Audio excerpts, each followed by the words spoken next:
जय माता दी। आज मैं आप लोगों को कुछ बताना चाहता हूँ कि बहुत लोगों का कमेंट आता है ना, जब कभी कथा होती है तो लोग बोलते हैं कि अरे ये तो कथावाचक कमाने के लिए दूसरे को भ्रम में डालते हैं, बोलते हैं मोह माया से बाहर आओ और अपना स्वयं मोह माया में फंसे रहते हैं। तो हम आप लोग को बताना चाहते हैं कि मोह माया उनके लिए बताई जाती है कि जिनकी उम्र हो चुकी है, जो अपने काम को पूर्ण रूप से निभा चुके हैं। जैसे पिता का जो काम, पिता ने अपना फ़र्ज़ पूरा अदा कर लिया हो, माता जी हों अपनी फ़र्ज़ अदा कर लिए हो, तो इन लोगों को अपने मोह से, अगर मोह से बाहर नहीं आएंगे तो भगवान की चरण कैसे प्राप्त होगी, उनको भक्ति कैसे मिलेगी। इसलिए कथावाचक उनको बोलते हैं कि आप पहले मोह माया से बाहर आइए, क्योंकि पहले से ही बताया गया है कि 4 आश्रम बनाए गए हैं। ब्रह्मचर्य आश्रम, गृहस्थ आश्रम, वानप्रस्थ आश्रम और संन्यास आश्रम। जब आप गृहस्थ आश्रम तक आ जाते हैं, तो जब आप वानप्रस्थ आश्रम में जाते हैं तो वानप्रस्थ आश्रम में इसीलिए बताया गया है कि आप धीरे धीरे मोह माया से बाहर आइए और भगवान से जुड़िए, क्योंकि जब आप मोह माया से बाहर आएंगे तो कोई ना कोई आपको रोकेगा, चाहे आपके परिवार वाले हों, चाहे आपके दोस्त वाले हों।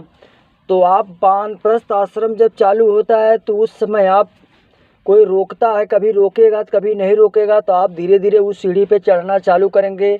कभी जाएंगे, कभी कोई रोक लेगा, कभी नहीं हो जाओगे, इस प्रकार चलते रहेंगे आप लोग।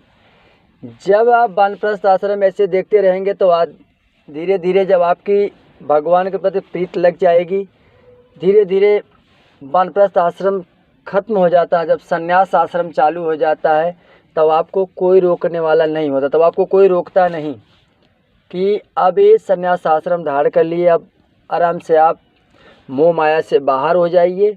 और उसके बाद चाहे आप प्रभु की कीर्तन करें, चाहे माँ की कीर्तन करें, जिसका आप जिसको इष्ट मानते हैं आप उसका कीर्तन करें, भगवान के नामों का जप करें। क्योंकि रामचरितमानस में एक सीधा कहा गया है इस कलयुग में कि कलयुग केवल नामय धारा, सुमिर सुमिर नर उतरय पारा। इस कलयुग में नाम की बहुत महत्व है, इसलिए नाम का उच्चारण करना अति आवश्यक है।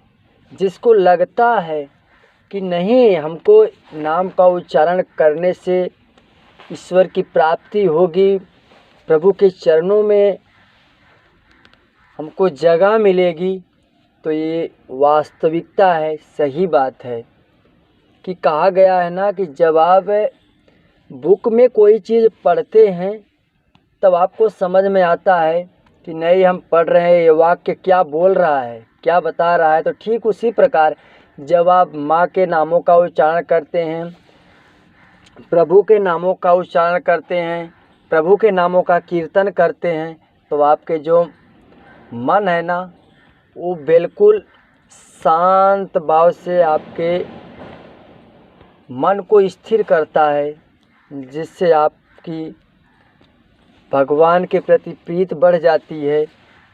और आपको जब समय नज़दीक आता है तो आपकी आत्मा भटकती नहीं है। इसलिए कथावाचक कहते हैं कि आप मोह माया से बाहर आइए।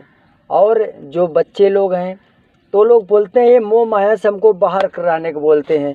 अरे मेरे प्यारे भाइयों, आप लोगों को मोह माया से बाहर, आप लोग अपना फ़र्ज़ ही कौन अदा कर दिए, कभी आप मोह माया से बाहर जा रहे हैं। अब कथावाचक एक को बोलेगा कि भैया आप मोह माया से बाहर आइए, आप मोह माया से मत बाहर आइए, तो आपका जिस समय जैसा उम्र है उस बात को एक्सेप्ट करिए। जैसे किसको मोह माया में आना है, किसको मोह माया से बाहर निकलना है, जिनकी उम्र हो गई उस बात को एक्सेप्ट करे, वो मोह माया से बाहर जाए। जिसको भी उम्र है वो मोह माया के अंदर आए। तो अपना जिसके बताया ना, पहले आपको मैं बता दिया कि जिसके गृहस्थ आश्रम है उसको मोह माया से बाहर आने का भी कोई समय नहीं है। वानप्रस्थ आश्रम में आए तो जो वानप्रस्थ आश्रम जिनकी उम्र 50 साल पार हो गई है तो उनको धीरे धीरे मोह माया से बाहर आना पड़ेगा, क्योंकि एकाएक मोह माया से बाहर आएंगे तो परिवार में दिक्कत बढ़ सकती है। इसलिए धीरे धीरे मोह माया से बाहर आते आते संन्यास आश्रम पूरा मोह माया से जब बाहर आ जाएंगे आप, तब उस समय आपके परिवार को भी कोई दुख नहीं होगा, क्योंकि कोई भी कर्म बना हुआ ना, क्रम बाई क्रम अगर आगे बढ़ेंगे तो किसी कोई दिक्कत नहीं होगी। जैसे देख लो, जैसे ऋतु परिवर्तन होती है ना, ठीक उसी प्रकार परिवर्तन होता रहेगा। जैसे सर्दी का महीना चल रहा हो और सर्दी के महीने में एकाएक कड़ाके की ठंड हो जाए तो आदमी बीमार पड़ जाएंगे।